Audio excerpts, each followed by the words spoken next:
What is up? I'm Marcel and welcome back to The Modern Filmmaker.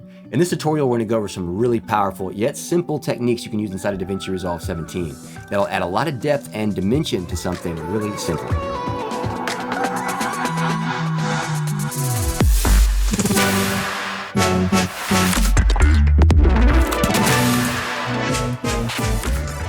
So recently I've been putting together these commercial concepts for a company called Glaxon. A great company, love them, they're big and growing fast.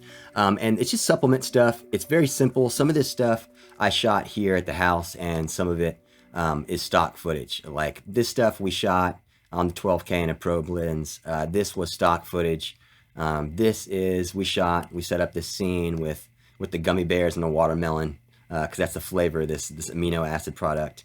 This is stock footage of just this drink filling up, and then this we shot here at the house as well. And today we're going to be going over this shot right here and just how we masked out this bear and created this cool text explosion with these particles that looks 3D. It looks super complicated, like how in the heck did he do that? But once you see how, you will be amazed at how simple it is and how you can use this in so many other ways. And surprisingly enough, all I did to make this was use 3 assets from Artgrid, who is the sponsor of this video. If you guys need great stock footage for stuff like commercials, for music videos, for film, Artgrid is the jam. I cannot say it enough. Everything they have is just so crisp and clean. You can often find it in log. You can always find it in HQ and HQX. You can always find everything in 4K or above. Artgrid is just amazing. Some of the stuff they have, not only real life shot stuff, but their 3D animated rendered stuff is just insane. Everything is so modern, futuristic. It's perfect for the modern filmmaker. Check it out. But all I used from them was these 3 shots. One of these bears falling down in slow-mo. Super sick shot. I mean, I love how they found these perfect gummy bears. In our shoot that we did with Glaxon, we did not have perfect gummy bears. They looked like a mess. They looked like they had been squished up in the bag. I don't know where they found these perfect gummy bears, but I love them. And then I used this powerful explosion of colors here. I thought because we're doing amino acid supplements, it's all powder that you pour in drinks, I should do these some powdery explosions. It just seemed like it made a bunch of sense. And then I used this just dark pink, pink on black, as our background explosion. So I'm going to use 3 videos to put this whole crazy explosion text thing together. And it's one of those things where no one would ever know. Like, number 1, that it's stock footage, and number 2, that it's only like 3 clips of video. And then how we put it together and how simple it is, you'll be amazed. So let's go ahead and jump on it. So first I'm going to select a part of this clip that I want to use. And I'm going to pick this like right where it kind of bounces. Everything kind of explodes here off the ground. Boom. I'll hit I there to create an endpoint and then scrub to about here and make an out point. And then I can right click this clip and click create new timeline using selected clip. Then hit create. And then I can double click on the timeline and we can open this timeline. Now I wanted this to be in UHD 3840 by 2160 resolution, and that's what this clip is. So by default, it's going to make a timeline in the same exact properties as our clip or as in our project settings. And my project settings are in UHD 3840 by 2160 at the moment. And so from here, we have our bears on our timeline kind of scooting across. Now, the way I masked this was using the color tab like I've done in many videos in the past. And so to copy this clip, I'm going to hit Alt and hold and then click this and drag up to a new track. And now we have 2 gummy bear clips right on top of each other. They're just identical. And what we're going to do is mask out the gummy bear in front on this top clip. And to make this a little easier, we're going to turn off the layer underneath the top one, just so we can make sure we know what we're cutting out. And I'm going to go ahead and hit D, and that way I'll deactivate this bottom one with it selected. And then with the top one selected, I'll go back to the color tab and we can start masking out. I'm going to create a little bit more space by clicking off of the gallery and clicking off of our clip here. If I scrub through here, this is actually a pretty good spot to mask out the bear because we want to mask it out at a point where you can see all of it. And then we can try to track forward and try to track backward. And then we can try to smooth out that track if anything goes wrong. So with the bear about right here, I'm going to go ahead and hit our power windows and then go to a custom power window. Then we'll zoom in on our bear and we'll just start masking by making dots through and around. And as I've mentioned in so many other videos, if you're not used to masking, the best thing you can do is do more masking because it is one of the biggest and most powerful things you can do in video. I do it with color grades. I do it with special effects like this. I do it all the time. Now, if I need to hide an object, you may need to mask an object, or especially when fixing blemishes on skin, to kind of do skin retouching. Mask can be really, really helpful to get pimples or blemishes out of a shot. And so masking just has so many different uses. I use it all the time. And so if you hate it, which I remember when I hated it, which is why I always mention this, I remember I hated it so much. Anytime I'd watch a tutorial and somebody would start masking, I'd be like, oh my God, I got a mask to do this? Really? I'm not doing this. If I got a mask, I'm not doing it. That's how I was for the longest time. Then I started masking, and here we are today. So, life lesson from the modern filmmaker. And this is actually probably the simplest part about this, to be honest. The shot is so clean that once we get a good mask, I mean, it's going to be pretty simple from there. And so if we actually right-click in our node window and hit Add Alpha Output, and then we can drag this to the output. Now you can see what we're trying to do here. We're trying to mask this out to where we just have the bear, so when it bounces around and when we turn back on this other layer, you'll be able to see the text once we throw that in between. So if I come back, we can kind of fine-tune this mask. It's a little sloppy at the moment. I'm going to disconnect the output so we can really see the shot. And there's a few places here that could be a little better, but I'm going to try not to be fanatical about it at the moment.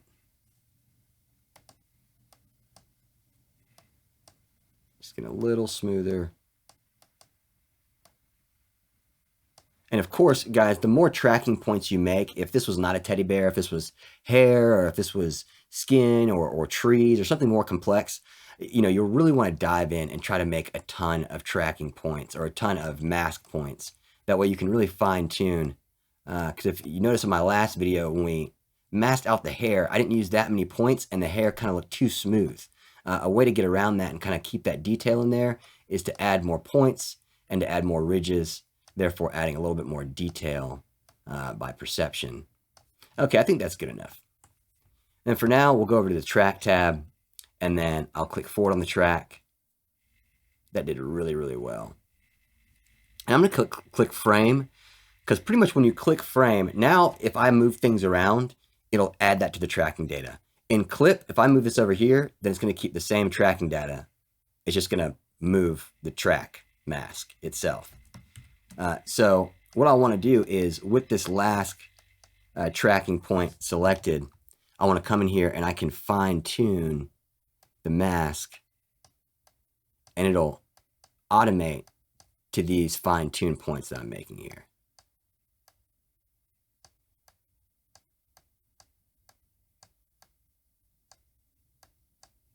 Just do this quick,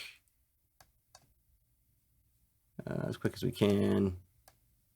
We don't want it to be sloppy, because then we're not going to get the desired effect. You guys know the drill. Video production. Everything takes time. Way too much time.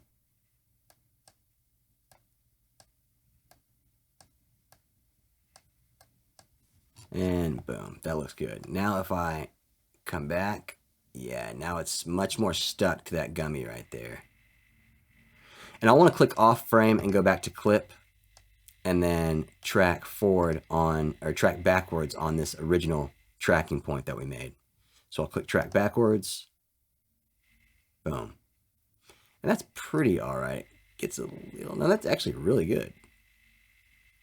It's a little squirrely, some parts in here. So what I'll do is I'll go to frame. I'll start at the beginning. And then I'm noticing around right here, we're getting a little bit squirrely in the track. So here I can maybe even move the whole thing a little bit more on. Boom. We can come forward a little bit more and see what happens. That looks good. That looks good. That looks really good. Also, we want to keep in mind, like, where's our text going to be? Our text is going to be right here in the middle. So let's say I'm over here and the track gets off and this thing's over here. That's okay, because, I mean, The text isn't over there, so I don't need it to be mashed over there. So, don't do more work than you need to do. Try to think ahead, so that way you're not trying to get this perfect mask. Like, technically, I didn't need the bottom to be perfectly masked. I really just needed the top, kind of this section right here, to be masked perfectly. But it helps the track to kind of mask the whole object and then take it from there. But anyway, moving on. We've done that pretty well. Now I'm going to come back over to clip and then come in here to our softness and soften this up a little bit.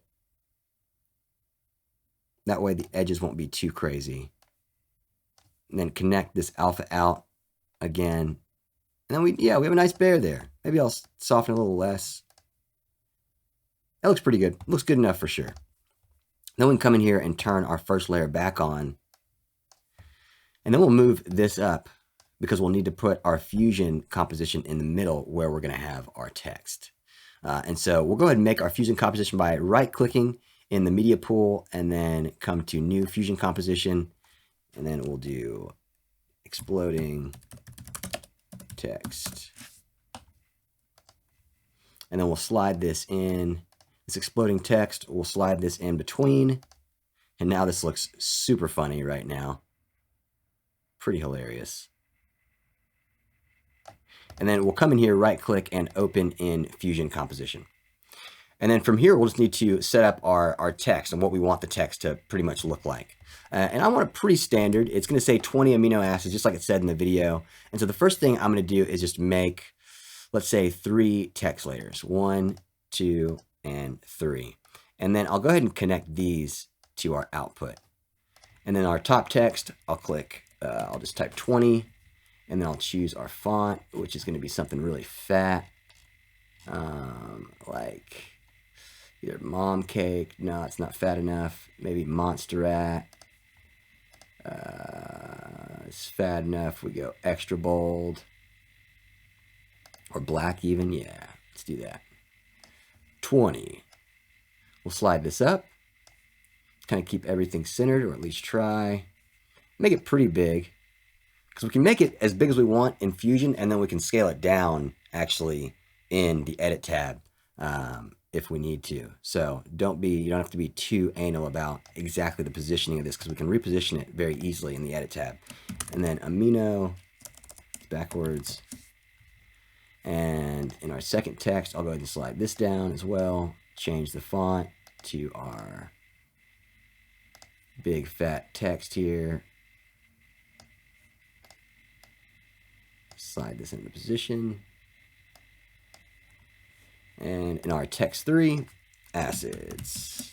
Boom. And I'll go ahead and change that font as well. Go to our bold and make it black. Slide this down, size it up.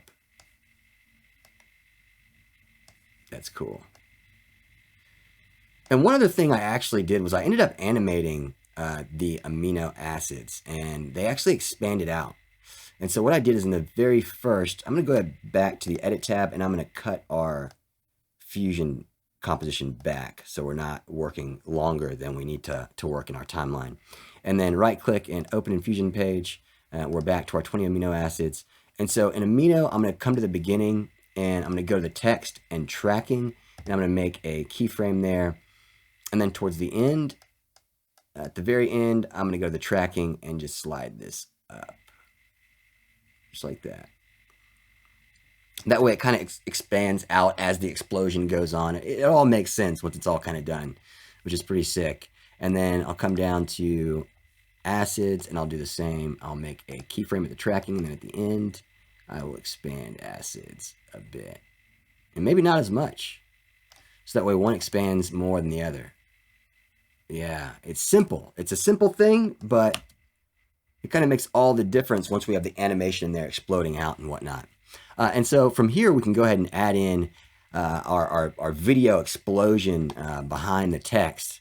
And what we'll do for that is jump over to our media pool, and we'll grab this colorful paint splash situation and just drag this in.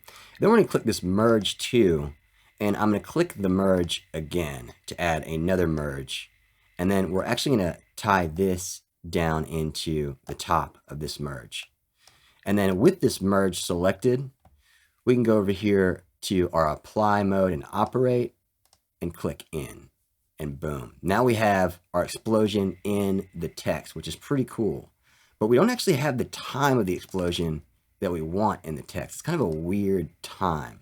I kind of want to catch it with all the explosions already expanded out and going nuts. So one thing we can do is come over to our keyframes, and then come down to our colorful like particle explosion video here in the media in. And you can see it's giving us this little arrow cursor with the lines and the arrow on each side. If I just click and then drag, I can run this through the video and really pick a part of the video that I want. Like that. That looks nice. Boom. And another thing I did was I transformed this and moved the positioning around. So if we click on this media in where we had our video and we click this transform button, it'll add a transform node. And now we can move this around. We can resize it if we want more of it to be white, and move this up. And now we have kind of more white space, which is pretty cool. And then one thing I'm noticing is, if I collapse this, there's like a black kind of darker section of this, which I kind of want to hide. And I'm going to hide this in our O here. So I'm going to just rotate this by going to transform, angle, so spin this around, and then I'll slide our kind of our darker section right there, and then we'll size it up so we can get the words, all the words back in.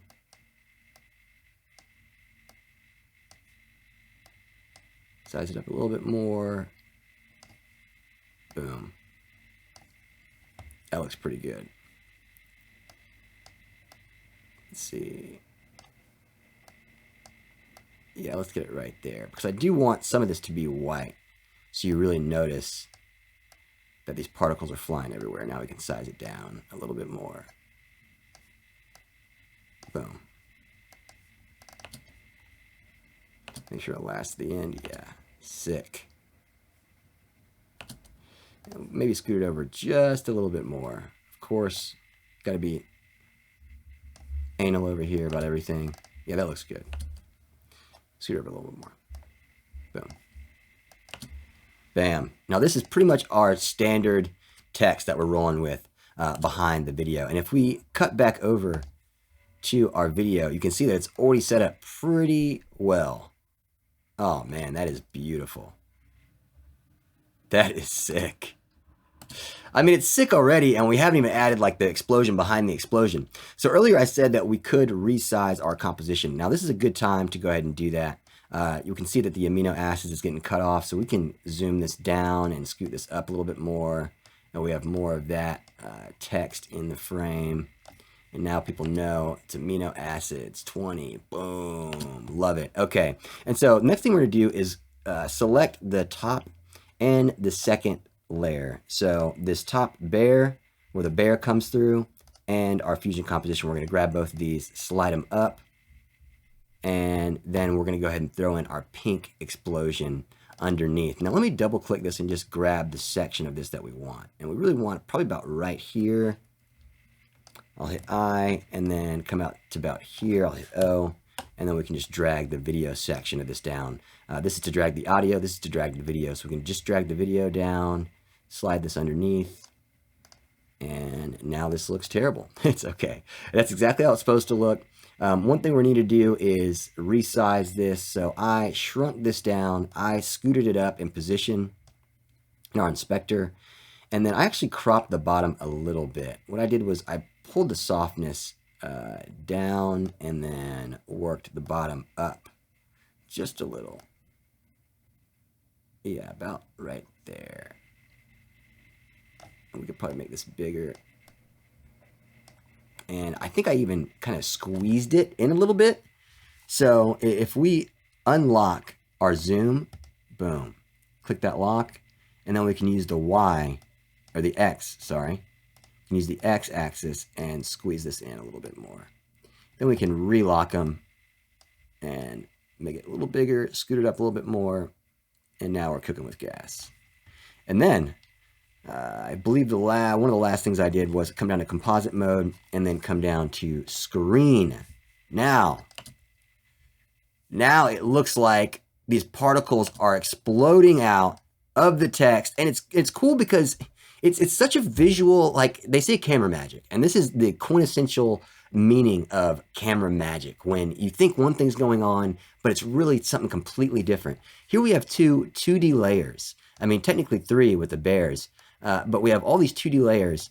And even with these changing colors, like obviously these particles behind the text aren't the same colors as the particles in the text, but because of the motion, it looks like they're flying out of the text and becoming yellow, like this red particle's flying out and becoming yellow on its way, as well as this blue over here and purple. It is such a sick little thing that I love. Now, of course, you could come in here to the color tab and go over to, let's say, the pink, and you could mess with these colors quite a bit. I mean, there's a lot of things you can do. Number one, we could make a gradient like this and soften this and then completely change the color in the hue versus hue. I could select something where in this yellow red region, and then now when I move this around, now we can kind of match the same color that you're seeing coming out of the word like that. And then we can actually copy this, make a new node with Alt S, and then Control C, and then Control V on this new node. And we can reverse our gradient to go the opposite direction.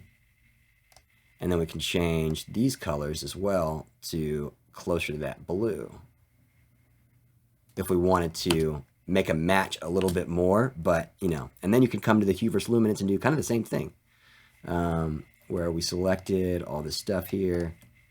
And then now, let me do it about here. Now we can make them a little darker as well. Boom. So before, after, before, after. Pretty sick. I could take this one and move it a little more to the pink. And voila.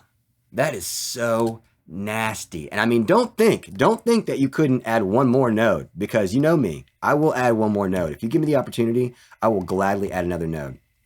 I'm going to make a circle power window. Let me see what that looks like. Soften it quite a bit. Maybe shove it down here. Soften some more.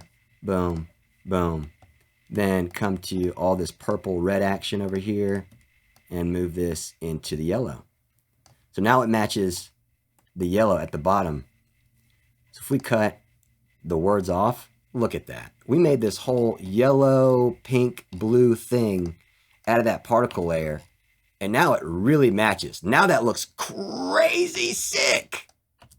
Gosh, I love video. The world of video is just such a magical, magical place. I'll tell you what, man. I'll tell you what. So the last thing I did, just to add a little bit more finesse, was a dynamic zoom. You guys know dynamic zoom. I throw dynamic zoom on everything. So if we go to every layer, honestly, if we just turn on the dynamic zoom, dynamic zoom, dynamic zoom, dynamic zoom. Now we could customize the look of the dynamic zoom, but even with just this, you're gonna see now everything pulls back. So now it's like you have a camera moving in the scene. I mean, that's insane. I mean, that kind of just adds this whole nother level of like, it feels like you have a camera pulling back past these gummy bears in 3D space with the explosions from the text. And the text is also in 3D space. We didn't even track the text. We didn't track any of this. We just masked, made some cool effects. Oh my gosh. I hope you guys enjoyed this video. That's all I have to say. And if you did, please click that freaking like button. And if you didn't enjoy the video, maybe think about clicking the like button anyway. And of course, if you have any comments, questions, or concerns, leave them in the comment section down below. I try to always reply. And if you like videos on Davinci Resolve, feel free to subscribe. I'm always here for you. And as always, I'm Marcel, and this has been The Modern Filmmaker. I'll see y'all next time. Peace.